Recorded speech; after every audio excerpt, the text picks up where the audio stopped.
3 ലക്ഷം വർഷം മുമ്പാണ് ആഫ്രിക്കയിൽ ആധുനിക മനുഷ്യരുണ്ടായത്. 1.5 ലക്ഷം വർഷം കഴിഞ്ഞിട്ടാണ് അവർ അവിടുന്ന് പുറത്തേക്ക് ചാടിയത്. 1.5 ലക്ഷം വർഷം നമുക്കിത് ടാലി ആവില്ല കേട്ടോ. നമ്മുടെ തലയിൽ ഈ കൊല്ലൊന്നും നമുക്ക് പെട്ടെന്ന് എങ്ങനെ കിട്ടില്ല. 1.5 ലക്ഷം വർഷം ആഫ്രിക്കയിൽ കാട്ടെന്ന് കറങ്ങി തിരിഞ്ഞു, പുറത്തു പോകാൻ പറ്റാണ്ടേ. 1.5 ലക്ഷം വർഷം കഴിഞ്ഞിട്ട് പുറത്തേക്ക് പോയി.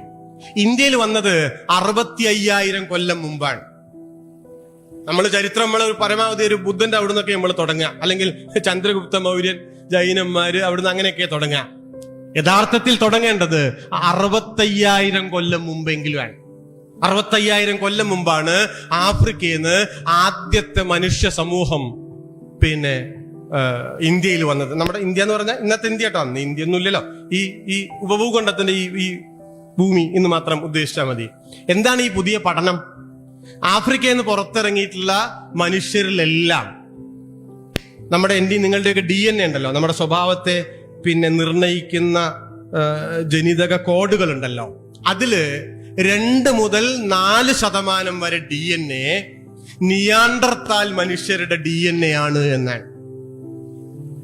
ശരിക്ക് ശാസ്ത്രലോകം ഞെട്ടിപ്പോയി. നിങ്ങൾ അറിഞ്ഞിട്ടുണ്ടോ എന്ന് എനിക്ക് അറിയില്ല കേട്ടോ. എന്താ അതിന്റെ അർത്ഥം എന്നറിയാം? എന്താ അതിന്റെ അർത്ഥം? എന്റെയിലും നിങ്ങളുടെയിലും എല്ലാം 2 മുതൽ 4% വരെയുള്ള DNA നിയാണ്ടർത്താലുകളുടേതാണ് എന്നാണ്. നിങ്ങൾ ഹിന്ദു ആകട്ടെ, മുസ്ലിം ആകട്ടെ, ക്രിസ്ത്യാനി ആകട്ടെ, ആ ജാതി ആകട്ടെ, ഈ ജാതി ആകട്ടെ, തമിഴനാകട്ടെ, മലയാളി ആകട്ടെ, പഞ്ചാബി ആകട്ടെ, കാശ്മീരി ആകട്ടെ, യൂറോപ്യനാകട്ടെ, ആരുമോ ആകട്ടെ, നിങ്ങളുടെ സ്വഭാവത്തെ നിർണയിക്കുന്ന DNA-യുടെ 4%-ഓളം നിയാണ്ടർത്താലുകളുടേതാണ് എന്ന് പറഞ്ഞാൽ അതിന്റെ അർത്ഥം ആധുനിക മനുഷ്യർ നിയാണ്ടർത്താലുകളെ കാട്ടുജീവികളായിട്ടാണ് കണക്കാക്കിയിരുന്നത്. നമ്മൾ കണക്കാക്കിയിട്ടില്ല. ആ നിയാണ്ടർത്താലുകളുമായി 40,000 50,000 വർഷങ്ങൾക്ക് അതോ അതിനു പിന്നിലോ വർഷങ്ങൾക്ക് പിറകിൽ നമ്മളുടെ മുതുമുത്തശ്ശന്മാർ, ഹോമോസാപ്പിയൻ എന്ന നമ്മളുടെ മുതുമുത്തശ്ശന്മാർ ഈ നിയാണ്ടർത്താൽ ജീവികളുമായി ലൈംഗിക ബന്ധത്തിൽ ഏർപ്പെട്ടിരുന്നു എന്നാണ് അർത്ഥം. അല്ലെങ്കിൽ മുതുമുത്തശ്ശിമാർ. മനസ്സിലായോ? അതിന്റെ ബാക്കിയാണ് ഞാനും നിങ്ങളും. എന്നിട്ടാണ് ഇവിടെ ജാതി പ്രമാണിത്തരം പറഞ്ഞുകൊണ്ടിരിക്കുക. കലർന്നു വന്നതാണെന്നാണ് ഞാൻ ഈ പറഞ്ഞതിന്റെ അർത്ഥം. അതുകൊണ്ട് വളരെ പ്യുവർ ആയിട്ടുള്ള മനുഷ്യവംശം എന്ന ഒന്നില്ല. ജനിതക ശാസ്ത്രപരമായി അത് മിഥ്യയാണ് എന്ന് ശാസ്ത്രം തെളിയിച്ചു കഴിഞ്ഞാലും നമ്മൾ ഇങ്ങനെ ജാതി പ്രമാണിത്വത്തിൽ പിടിച്ചിരിക്കുകയാണെങ്കിൽ നിങ്ങൾ സയൻസ് പഠിച്ചുകൊണ്ട് എന്താ കാര്യം എന്നാ ഞാൻ ഈ ചോദിച്ചതിന്റെ മലയാളം. എന്താ കാര്യം? ഒരു കാര്യമില്ല കേട്ടോ, ഒരു കാര്യമില്ല. അതുകൊണ്ട് ഈ ജാതി മിഥ്യകളുടെ നാറിയ ഉടുപ്പുകൾ അഴിച്ചു കളയാനുള്ള സമയമായിട്ടുണ്ട്. അതൊക്കെ അഴിച്ചു കളയാനുള്ള സമയമായിട്ടുണ്ട്. പുതിയ തലമുറ തീർച്ചയായും അത് ചെയ്തിരിക്കുമെന്നിടത്താണ് നമ്മുടെ നാടിന്റെ ഒരു മോഹം കിടക്കുന്നത്. ഒരു സമൂഹം എന്നുള്ള നിലയ്ക്ക് നമ്മുടെ രാജ്യത്തിന്റെ ഒരു മോഹം ആ തലമുറയിൽ നമ്മളിങ്ങനെ ശ്രദ്ധിക്കാനുള്ള അല്ലെങ്കിൽ നിക്ഷേപിക്കാനുള്ള ഒരു കാരണം ഇതാണ്. ഇതൊക്കെ അഴിക്കുണ്ടാവും. ഉപകാരമില്ലാത്ത, ഉപയോഗമില്ലാത്ത ഈ ഉടുപ്പുകളുണ്ടല്ലോ, ഈ വിഴുപ്പുകളുണ്ടല്ലോ, ഇതെല്ലാം അഴിച്ചു കളയേണ്ടാവും എന്ന് വിചാരിക്കുക. 65,000 കൊല്ലം മുമ്പ് ഇവിടെ വന്നപ്പോഴോ അന്ന് ഇവിടെ മനുഷ്യരില്ല. ഇവിടെ മനുഷ്യരുണ്ട്. ഏത് മനുഷ്യരാണ്? ഈ നിയാണ്ടർത്താല് പോലെയുള്ള മനുഷ്യരായിരിക്കാം, നമുക്കറിയില്ല. എന്ത് ചെയ്തു ആ മനുഷ്യർ? ഇവരുമായിട്ട് ഇടകലർന്നു. അത് പുതിയ കണ്ടെത്തലാണ്. ഇവരുമായിട്ട് ഇടകലർന്നു. ഇന്നത്തെ ഇന്ത്യയെ, അതിന്റെ സംസ്കാരങ്ങളെ, അതിന്റെ വൈവിധ്യങ്ങളെ രൂപപ്പെടുത്തിയത് ഏറ്റവും ചുരുങ്ങിയത് 3 കുടിയേറ്റങ്ങളെങ്കിലുമാണ്. അതുകൊണ്ട് ഞാൻ എന്ന് പറയുന്ന ഒരു ഞാനൊന്നുമില്ല കേട്ടോ. ഞാനും എന്റെ ജാതി അതെന്തോ ഒരു ഒന്നുമില്ല. ഞാനും എന്റെ കുടുംബം എന്തോ വലിയ സംഭവിച്ചിട്ടാ ഒന്നുമില്ല. നിങ്ങളുടെ സൗകര്യത്തിന് അതൊക്കെ ഉണ്ടാവും. അതൊക്കെ നിലനിർത്താവുന്നതിന്റെ ഒരു ലിമിറ്റ് ഉണ്ടല്ലോ. അതുവരെ ഓക്കെ, നല്ലതാണ്, ആവശ്യമാണ്. അതിലപ്പുറത്തേക്ക് ഞങ്ങൾ ഇങ്ങനെ വളരെ വേലി കെട്ടിയ വെള്ളം കിടക്കാത്ത അറകളായി എന്റെ കുടുംബം, എന്റെ തറവാട്, എന്റെ ജാതി, എന്റെ മതം, എന്റെ ഭാഷ, എന്റെ പ്രദേശം, ഈ മിഥ്യാഭിമാനങ്ങളെ ഒന്നും ആധുനിക ശാസ്ത്രം അംഗീകരിക്കുന്നില്ല. ഈ ശാസ്ത്രബോധം ഉണ്ടാവാനാണ് നമ്മൾ ശാസ്ത്രം പഠിക്കണമെന്ന ഞാൻ ഈ പറഞ്ഞ എന്റെ പൊരുള്. ഞാൻ പറഞ്ഞല്ലോ 3 കുടിയേറ്റങ്ങളെങ്കിലുമാണ് ഇന്നത്തെ ഇന്ത്യയുടെ ഈ വൈവിധ്യങ്ങളെ ഉണ്ടാക്കിയത്. ഇന്ത്യ എന്ന് പറഞ്ഞ ഭയങ്കര വൈവിധ്യം നിറഞ്ഞതാട്ടോ. ഇത്രയും വൈവിധ്യം നിറഞ്ഞ ഒരു ഒരു ഒരു ജനത നിങ്ങൾക്ക് കാണാൻ പറ്റില്ല, എല്ലാ അർത്ഥത്തിലും. അതെ, നിങ്ങൾ ഇപ്പൊ ചൈനയിലെ ഒരു ഹാൻ വംശമുണ്ട്, നിങ്ങൾ നോക്കൂ, അവര് ജനിതകപരമായി നിങ്ങൾ അവരെ അടുത്തടുത്തൊക്കെ നിർത്തി നോക്കൂ, ഒരുപോലെയാണ് അല്ലെ. നിങ്ങൾ ജപ്പാൻകാരെ അടുത്ത് നിർത്തി നോക്കൂ. ഒരു രാഷ്ട്രം എന്നുള്ള നിലയ്ക്ക് ഒന്നിച്ചു നിൽക്കാനുള്ള ഒരുപാട് എലമെന്റുകൾ അവരുടെ ഉണ്ട്, ഭാഷ തൊട്ട്.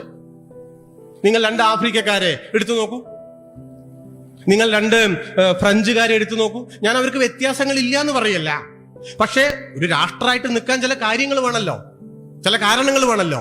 ആ കാരണങ്ങൾ അവർക്ക് വിഘടിച്ചു നിൽക്കുന്ന കാരണങ്ങളെക്കാൾ കൂടുതലായിട്ടുണ്ട് എന്നായി പറഞ്ഞതിന്റെ അർത്ഥം. നിങ്ങൾ ഇന്ത്യക്കാരെ എടുത്തു നോക്കൂ, മലയാളിയെയും തമിഴനെയും അടുത്തടുത്ത് നിർത്തി നോക്കൂ, എന്താ സാമ്യത? ഇയാള് പറഞ്ഞ ആൾക്ക് തിരിയില്ല, ശരിയോ? നിങ്ങൾ ഈ പാലക്കാട് ജില്ലയിലെ ചിറ്റൂരുള്ള ഒരാളെയും തൃത്താലുള്ള ഒരാളെയും അടുത്ത് പിടിച്ച് നിർത്തി നോക്കൂ. ചിറ്റൂരുകാരന്റെ ഭാഷ, അപ്പൊ നമ്മള് പിന്നെ ഏതോ സിനിമയിൽ ബിജു മേനോന്റെ ഒക്കെ ഭാഷ കേട്ടിട്ടില്ലേ? ആ ഭാഷ ഈ തൃത്താലുള്ള ആൾക്ക് മനസ്സിലാവില്ല. ഒരു 100 കിലോമീറ്റർ വ്യത്യാസത്തിലെ വ്യത്യാസമാണ്. ആലോചിച്ച് നോക്കൂ. ഒരു ഒരു ഒരു മലയാളിയെയും ഒരു തെലുങ്കനെയും, അല്ലെങ്കിൽ ഒരു പഞ്ചാബിയെയും ഒരു കാശ്മീരിയെയും ആലോചിച്ചു, ഒരു മണിപ്പൂരിയെയും ഒരു ഒരു ആന്ധ്രയിലെ ഒരാളെയും നിങ്ങളൊന്ന് അടുത്ത് പിടിച്ച് നിർത്തി നോക്കൂ. എന്താ വ്യത്യാസം? എന്താണ് ഇവർക്ക് സാമ്യത? മനുഷ്യരെന്നുള്ള നിലയ്ക്ക് സാമ്യത ഉണ്ടാവും, പക്ഷെ ഒരു രാഷ്ട്രം വെറുതെ ഉണ്ടാവില്ല. അതിനൊന്നിച്ചു നിൽക്കാൻ ഒരുപാട് എലമെന്റുകൾ വേണം. ആ എലമെന്റുകൾ ഇങ്ങനെ നോക്കൂ കുറവാണ്. എന്താ അതിന്റെ കാരണം? ഇന്ത്യയിലെ വൈവിധ്യമാണ്. ഇപ്പൊ യൂറോപ്പിലൊക്കെ ഈ കിഴക്കൻ യൂറോപ്പും പടിഞ്ഞാറൻ യൂറോപ്പും അല്ലെങ്കിൽ തെക്കും വടക്കും തമ്മിലുള്ള വ്യത്യാസങ്ങളുണ്ടല്ലോ, ആ വ്യത്യാസങ്ങളെ അപേക്ഷിച്ച് ഇന്ത്യയിലെ അടുത്തടുത്ത ഗ്രാമങ്ങളിലെ മനുഷ്യരുടെ വ്യത്യാസം 2 മുതൽ 3 മടങ്ങ് വരെയാണ് എന്നാണ്. മനസ്സിലായോ? ഇപ്പൊ കരിമ്പുഴയിലുള്ള മനുഷ്യരും തൊട്ടപ്പുറത്ത് ശ്രീകൃഷ്ണപുരത്തുള്ള മനുഷ്യരും തമ്മിലുള്ള ജനിതകപരമായ വ്യത്യാസം യൂറോപ്പിലെ 2 പ്രദേശങ്ങൾ തമ്മിലുള്ള മനുഷ്യരുടെ വ്യത്യാസത്തെക്കാൾ 3 മടങ്ങ് കൂടുതലാണ് എന്ന് പറഞ്ഞ നമ്മുടെ വ്യത്യാസം എന്താ? നമ്മുടെ വൈവിധ്യം എന്താ? എന്നിട്ടും ശ്രീകൃഷ്ണപുരത്തും കരിമ്പുഴയിലുമുള്ള ആളുകൾ ഒരു രാഷ്ട്രമായി നിൽക്കുന്നില്ലേ? നിൽക്കണ്ടേ? മലയാളിയും കാശ്മീരിയും ബംഗാളിയും മണിപ്പൂരിയും ആസാമിയും ഗുജറാത്തിയും തെലുങ്കനും തമിഴനുമെല്ലാം ഒരു രാഷ്ട്രമായി നിൽക്കുന്നില്ലേ? നിൽക്കണ്ടേ? എന്താ നിൽക്കാനുള്ള കാരണം? ഈ വൈവിധ്യങ്ങളെ അംഗീകരിക്കലാണ്. അംഗീകരിച്ചുകൊണ്ട് മാത്രമേ നിൽക്കാൻ പറ്റുള്ളൂ. കാരണം ആ വൈവിധ്യങ്ങളാണ് ഇന്ത്യൻ കൾച്ചറിന്റെ അടിത്തറ. അത് തകർന്നാല് അതുകൊണ്ട് ഇന്ത്യ ഉണ്ടാവില്ല. നമ്മൾ നന്നായിട്ട് മനസ്സിലാക്കണം കേട്ടോ. ഈ വൈവിധ്യങ്ങളാണ്. ഞാൻ 3 കുടിയേറ്റങ്ങളെ പറ്റി പറഞ്ഞിട്ടാണ് ഇതിലേക്ക് വന്നത്. ഒന്നാമത്തേത് പറഞ്ഞു 65,000 കൊല്ലം മുമ്പ് അവരിവിടെ വന്ന് കലർന്നു. അതിപ്പോ ആധുനിക ശാസ്ത്രം കണ്ടെത്തി. രണ്ടാമത്തേത് ഒരു 9,000 കൊല്ലം മുമ്പാണ്. ഇവിടുന്ന് 9,000 കേട്ടോ. എന്ന് വെച്ചാല് ക്രിസ്തുവിന് മുമ്പ് നമ്മൾ BCE എന്നൊക്കെ പറയില്ലേ, ഒരു 7,500 കൊല്ലം എന്ന് വിചാരിക്കാം. അതെവിടുന്ന് വന്നതാണ്? അത് ഇന്നത്തെ ഇറാനിൽ നിന്ന്, സാൻഗ്രോസ് എന്ന പേരുള്ള പ്രവിശ്യയിൽ നിന്ന് ഇന്ത്യയിലേക്ക് കുടിയേറിയിട്ടുള്ള ഒരു വിഭാഗം. അവരെന്ത് ചെയ്തു? അവര് ഇന്നത്തെ പാകിസ്ഥാൻ ഉണ്ടല്ലോ, പാകിസ്ഥാനിലെ ബലൂചിസ്ഥാൻ നിങ്ങൾ കേട്ടിട്ടുണ്ടാവും. അവിടെ മെഹർഗഡ് എന്ന് പറഞ്ഞിട്ടൊരു സ്ഥലമുണ്ട്. പറ്റിയാൽ ഇവിടേക്ക് ഒന്ന് പോകേണ്ടതാണ് കേട്ടോ. മെഹർഗഡ് 9,000 വർഷങ്ങൾക്ക് മുമ്പ് ഈ സാൻഗ്രോസിൽ നിന്ന് മെഹർഗഡിലേക്ക് കുടിയേറിയിട്ടുള്ള മനുഷ്യർ നമ്മുടെ പൂർവികരാ. ഇപ്പൊ അടിയാ, ക്രിക്കറ്റ് കളി നടക്കുമ്പോ അവരടിയാ. നമ്മുടെ പൂർവികരാണ്. അവര് മെഹർഗഡിൽ വന്നിട്ട് ആദ്യമായിട്ട് കൃഷി തുടങ്ങി 9,000 കൊല്ലങ്ങൾക്ക് മുമ്പാണ്. കഷ്ടി 4,600ഓളം വർഷം കാലം മെഹർഗഡില് അവര് വിശാലമായിട്ടുള്ള ഒരു കാർഷിക ജീവിത സംസ്കൃതി രൂപപ്പെടുത്തി ജീവിച്ചു. കൃഷി തുടങ്ങി, ബാർലിയൊക്കെ തുടങ്ങിയവര്, ആടുകളെ വളർത്തി ജീവിക്കാൻ തുടങ്ങി. അവരെന്ത് ചെയ്തു? അവിടെ നിന്നില്ല. ആ മട്ടിൽ അത് ഇപ്പൊ ഉണ്ടാവില്ല. അവര് അന്ന് ഇന്ത്യയിൽ ഉണ്ടായിരുന്ന ഇവിടുത്തെ പൂർവികരുമായിട്ട് കൂടിക്കലർന്നു.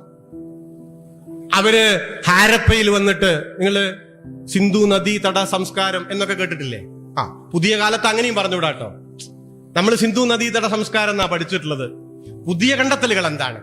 പുതിയ കണ്ടെത്തലുകൾ നിങ്ങൾക്ക് ഹാരപ്പൻ സംസ്കാരം എന്ന് വേണിച്ചാൽ പറയാം, അത് കുറെ ശരിയാ. ഹാരപ്പയെന്ന് മാത്രമൊന്നുമല്ലോ, നമ്മുടെ രാജ്യത്ത് ഇന്ത്യയില് പിന്നെ ധോളാവീര എന്ന് പറഞ്ഞിട്ടൊരു സ്ഥലമുണ്ട്. നിങ്ങൾ കേട്ടിട്ടുണ്ടോന്ന് അറിയില്ല. ഞാൻ വീണ്ടും ഒരു സ്ഥലം നിങ്ങൾക്ക് സജസ്റ്റ് ചെയ്യാണ്. നിങ്ങൾ പറ്റിയാൽ ധോളാവീരയിൽ ഒന്ന് പോണം. ധോളാവീര ഗുജറാത്തിലാണ്. അഹമ്മദാബാദിൽ നിന്ന് 350 കിലോമീറ്റർ ദൂരെയാണ്. ഇന്നത്തെ നമ്മുടെ ഇന്ത്യയിൽ ഈ ഹാരപ്പൻ സംസ്കാരത്തിൻ്റെതായ ഏറ്റവും വലിയ ശേഷിപ്പുകൾ കണ്ടെത്തിയിട്ടുള്ള ഒരു സ്ഥലമാണ്. ഇത് നിസ്സാരപ്പെട്ട കാര്യമല്ല. അപ്പോ ഈ സാൻഗ്രോസിൽ നിന്ന് മെഹർഗഡിലേക്ക് കുടിയേറിയിട്ടുള്ള മനുഷ്യര് അവിടെ കൃഷിയും കന്നുകാലി വളർത്തലും കാര്യങ്ങളൊക്കെ ആയിട്ട് 10,000-4,000 കൊല്ലം ജീവിച്ചിട്ട് പതുക്കെ എന്ത് ചെയ്തു? ഈ സിന്ധുവിന്റെ തീരങ്ങളിലേക്ക് വന്നു. ഹാരപ്പയിൽ വന്നു, മോഹൻജാദാരയിൽ വന്നു, പിന്നെ ലോത്താളിൽ വന്നു, കാലിബംഗലിൽ വന്നു, ഈ സ്ഥലങ്ങളിലൊക്കെ വന്നു. എന്നിട്ട് അവരവിടെ വേറൊരു സംസ്കൃതി ഉണ്ടാക്കി. അതിനെയാണ് നമ്മൾ ഹാരപ്പൻ സംസ്കാരം എന്നൊക്കെ പറയാ. ഞാൻ പറഞ്ഞ ഇപ്പോ പിന്നെ ഖഗർ ഹക്ര അങ്ങനെ ഒരു നദി ഉണ്ട്, കേട്ടിട്ടുണ്ടോ നിങ്ങള്? പുതിയ കണ്ടെത്തലാട്ടോ. അതുകൊണ്ട് സിന്ധു നദീതട സംസ്കാരം എന്ന് ഇന്ന് പറയില്ല. നിങ്ങളുടെ പാഠപുസ്തകത്തിൽ അതായിരിക്കും, സിന്ധു നദീതടം ഖഗർ ഹക്ര തടം എന്ന് പറയണം. അത് വേറൊരു നദിയാ, ഖഗർ ഹക്ര. ഖഗർ എന്ന് പറയുന്നത് പിന്നെ ഇന്ത്യക്ക് പുറത്ത് അങ്ങനെയാണ് അത് അറിയപ്പെട്ടത്. ഹക്ര എന്ന് ഇന്ത്യയിൽ ആ നദിയുടെ പേരായിരുന്നു. എന്നാ നദി ഇല്ല, അത് വറ്റിപ്പോയി എന്ന് പറയുന്നു. അത് വേറൊരു കാര്യമാണ്, ഞാൻ അതിനെപ്പറ്റി പറയുന്നില്ല. അപ്പൊ ഇതിന്റെ തീരങ്ങളിലേക്ക് വ്യാപിച്ചു. 1000-700 കൊല്ലം അവിടെ ഹാരപ്പയില് അല്ലെങ്കിൽ ഈ സംസ്കാരം അവർ പടുത്തുയർത്തി. അവരെന്ത് ചെയ്തു? 1000-700 കൊല്ലം കഴിഞ്ഞപ്പോ അത് ഇല്ലാണ്ടെയായി. ഇവിടുന്ന് പിന്നിലേക്ക് പിടിച്ചാൽ ഒരു 4500 കൊല്ലം മുമ്പാണ് ഈ സിന്ധു നദീതട ഹക്ര സംസ്കാരം ഉണ്ടായത്. ഇന്ന് ആ സംസ്കാരം ഇല്ല. പക്ഷേ നമ്മൾ ആ സംസ്കാരത്തിന്റെ ബാക്കിയാണ്. ഈ നാട്ടിലെ പെൺകുട്ടികള്, സ്ത്രീകള് കല്യാണം കഴിഞ്ഞിട്ട് നെറ്റിയില് തലയില് സിന്ദൂരം തൊടുന്നത് ഹാരപ്പൻ സംസ്കാരത്തിന്റെ ബാക്കിയാണ് എന്ന് നമുക്കറിയോ? ആ സംസ്കാരം കലങ്ങിയെന്ന്, അത് കലർന്നു. ഞാനും നിങ്ങളും ഏത് ജാതിയും മതവുമായാലും നമ്മിൽ അത് കലർന്ന് കിടക്കുകയാണ്. ഇപ്പോ വീട് വെക്കണ സമ്പ്രദായമുണ്ട്. ലോകത്തിലെ ആദ്യത്തെ നഗര കേന്ദ്രിതമായിട്ടുള്ള സംസ്കാരമാണ് ഹാരപ്പ. അതാണ് അതിന്റെ പ്രത്യേകത. അല്ലാണ്ട് അതിനു മുമ്പ് കൃഷിയും കാര്യങ്ങളൊക്കെ തുടങ്ങിയിട്ടുള്ള മെസപ്പൊട്ടേമിയൊക്കെ ഉണ്ടല്ലോ. പക്ഷെ ഇതിന്റെ പ്രത്യേക നഗരമാണ്. എന്തൊക്കെയാണ് നമുക്ക് കിട്ടിയിട്ടുള്ളത് അവിടുന്ന്? ഇപ്പോ ആൽമരത്തിനെ പൂജിക്കണ സമ്പ്രദായം, യോഗവിദ്യ, ഞാൻ ഈ പറഞ്ഞ സിന്ദൂരം തൊടുന്ന പരിപാടി, നടുമുറ്റത്തിന്റെ ചുറ്റും വീട് വെക്കണ പരിപാടി, കാളയെ ആരാധിക്കണ രീതി, നമ്മൾ ഈ ലോട്ട എന്നൊക്കെ പറയില്ലേ, പാത്രം, ആ പാത്രം ഹാരപ്പയുടെ ബാക്കിയാട്ടോ. ഈ വളകളിലും ആഭരണങ്ങളിലും ഒക്കെ നമ്മൾ ചിത്രപ്പണികളൊക്കെ ചെയ്യുന്നില്ലേ? നോക്കൂ, ഇങ്ങനെ പലതും നമ്മൾ ഇന്ന് ചെയ്യുന്ന യോഗാസനം ഹരപ്പയെന്ന് വന്നതാ. അപ്പൊ അവരെന്ത് ചെയ്തു? അവിടെ 1000-600 കൊല്ലം ആ സംസ്കാരം ഇല്ലാണ്ടായി. എന്നിട്ടോ അവര് തെക്കേ ഇന്ത്യയിലേക്ക് വന്നു. ആ മനുഷ്യരില്ലാതെയായില്ല, അവര് തെക്കേ ഇന്ത്യയിലേക്ക് വന്നു. അപ്പൊ ഇവിടെ ആദിമ മനുഷ്യരുണ്ട്. അവരെന്ത് ചെയ്തു? ഈ ആദിമ മനുഷ്യരുമായി ഹാരപ്പയിൽ നിന്ന് വന്ന മനുഷ്യൻ കൂടിക്കലർന്നിട്ട് ഈ തെക്കേ ഇന്ത്യയിലെ ജനവിഭാഗങ്ങളെ ASI എന്നാണ് അതിന്റെ ശാസ്ത്രീയമായിട്ടുള്ള പേര്, അതുണ്ടാക്കി. വടക്കേ ഇന്ത്യയിലോ അപ്പോഴൊക്കെയാണ് ക്രിസ്തുവിന് മുമ്പ് ഒരു കഷ്ടി 1900 കൊല്ലം മുമ്പേ മധ്യേഷ്യയിൽ നിന്ന് ആര്യന്മാര് വന്നത്. ഇന്ന് അവരില്ല, പക്ഷെ നമ്മൾ അവരുടെ ബാക്കിയാണ്. ഇത് 3ാമത്തെ കുടിയേറ്റ. അവര് ഈ ഹാരപ്പക്കാരുമായി കൂടിക്കലർന്നു.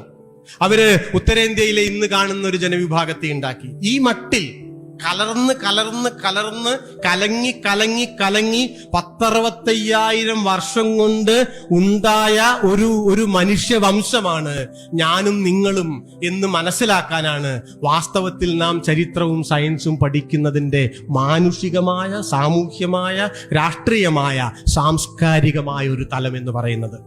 അങ്ങനെ മനസ്സിലാക്കിയാലോ? അങ്ങനെ മനസ്സിലാക്കിയാൽ എനിക്ക് നിങ്ങളെ മനസ്സിലാവും. നിങ്ങൾ മുസ്ലിമാണ്, നിങ്ങൾ ഹിന്ദുവാണ്, നിങ്ങളുടെ ആചാരം അതാണ്, നിങ്ങളുടെ അനുഷ്ഠാനം അതാണ് എന്ന് പറഞ്ഞാൽ എനിക്ക് നിങ്ങളെ മനസ്സിലാവും. ഇന്നത്തെ ഒരു പ്രശ്നം എന്താണെന്നറിയോ? എനിക്ക് നിങ്ങളെ മനസ്സിലാവണില്ല. അത് മതത്തിന്റെ മാത്രം കാര്യമല്ല കേട്ടോ, അത് മതത്തിന്റെ മാത്രം കാര്യമല്ല.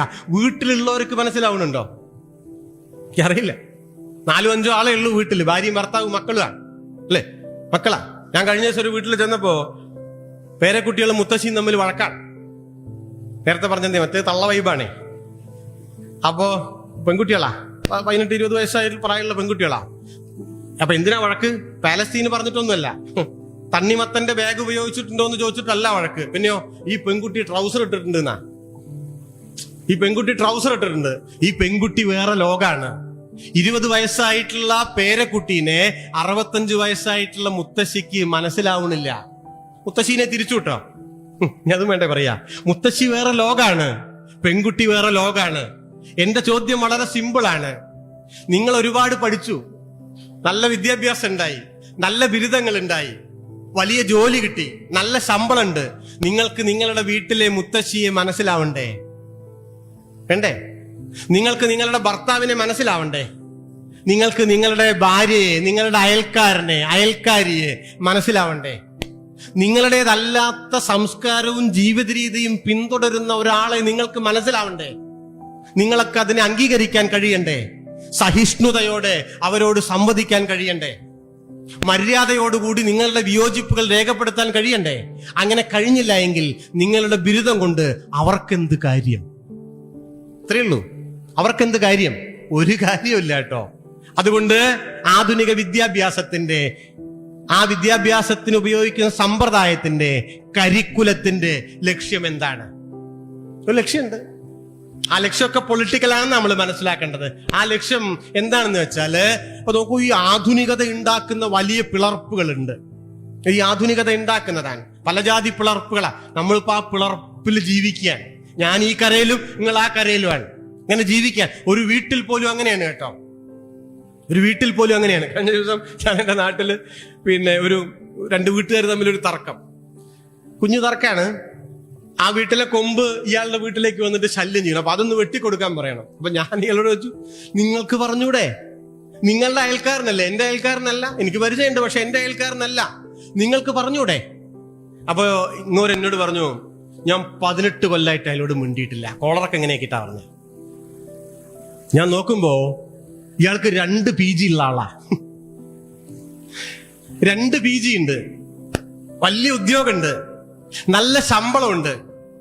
അയൽക്കാരനായ ഒരു മനുഷ്യനുമായി 18 വർഷത്തോളമായി മിണ്ടാൻ പോലും നിങ്ങൾക്ക് സാധിക്കുന്നില്ല എങ്കിൽ നിങ്ങൾ നിങ്ങളുടെ ബിരുദങ്ങൾ കൊണ്ടുപോയി തോട്ടിലെറിയോ?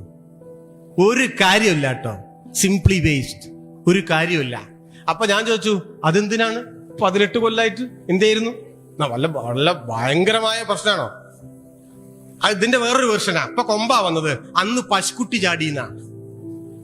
18 കൊല്ലം മുമ്പ് എന്റെ ഒരു പശുക്കുട്ടി അയാളുടെ വീട്ടിൽ പോയിട്ട് അവിടുത്തെ വൈക്കോക്കുണ്ടയിലത്തെ വൈക്കോല് തിന്നു എന്ന് പറഞ്ഞുണ്ടായിട്ടുള്ള കച്ചറയെന്ന് തുടങ്ങിയ വൈരാഗ്യാണ്. ഇന്ന് വരെ അത് തീർന്നിട്ടില്ല. 2 PG കുന്താണ്. ഒരു കാര്യമില്ല. അപ്പൊ എന്താ ഞാൻ ഈ പറഞ്ഞു വന്നതെന്നറിയോ? ആധുനികത നമുക്കിടയിൽ ഒരുപാട് പിളർപ്പുകൾ ഉണ്ടാക്കിയിട്ടുണ്ട്. ഒരുപാട് കൊമ്പിലാണ് നമ്മുടെ ജീവിതം. ആ പിളർപ്പുകളെ ഒഴിവാക്കാനും, ഞാനും നിങ്ങളും തമ്മിലുള്ള, 2 വ്യക്തികൾ തമ്മിലുള്ള നാനാതരം വൈരുദ്ധ്യങ്ങളെ മാനവികതയുടെ തലത്തിൽ പരിഹരിക്കാനും സാധിക്കുക എന്നുള്ളതാണ് കരിക്കുലത്തിന്റെ ലക്ഷ്യം. പറഞ്ഞു മനസ്സിലായോ? ഞാൻ നിങ്ങളും 2 കൊമ്പത്തിരിക്കല്ല.